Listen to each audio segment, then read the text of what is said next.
Hola amigos, ¿qué tal? El día de hoy venimos con un nuevo tutorial y se trata de personalizar tus historias de Messenger. Al hacer esto podrás publicar todo lo que quieras en tus historias de Messenger, seleccionando a las personas quienes van a ver tu historia. Así que sin más preámbulos, empecemos.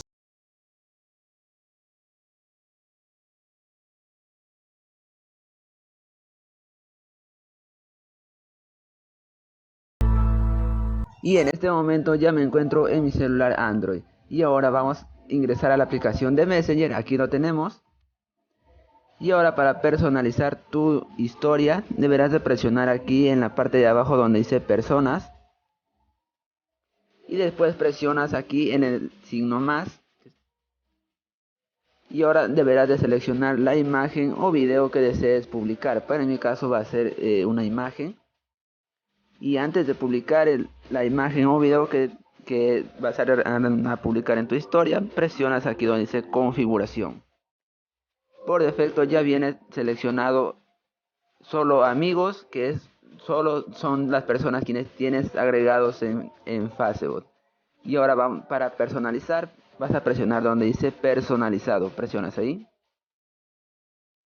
Para mi caso yo ya tengo elegido acá a dos personas quienes van a ver mi historia. Para guardar los cambios vas a presionar aquí donde dice Apply, presionas ahí. Y aquí nos aparece un mensaje donde dice solo dos personas pueden ver, o sea, en tu caso aparecerá la cantidad de personas quienes van a ver que has seleccionado. Presionamos donde dice aceptar. Y ahora acá en la parte de arriba vamos a presionar donde dice guardar. Aquí nos aparece de nuevo un mensaje y le das donde dice guardar. Y ahora ahora ya estás listo para publicar la historia que van a ver solo las personas que acabamos de seleccionar. Y ahora para mi caso voy a darle aquí donde dice mi historia. Y si deseas aquí tienes opciones para añadirle letras, stickers y otras cosas más que puedes hacer con la imagen. Y ahora en mi caso voy a publicar así nomás. Voy a darle donde dice mi historia. De esa forma ya acabamos de publicar nuestra historia que van a ver las personas que hemos seleccionado. Así que amigos, esto fue el video del día de hoy.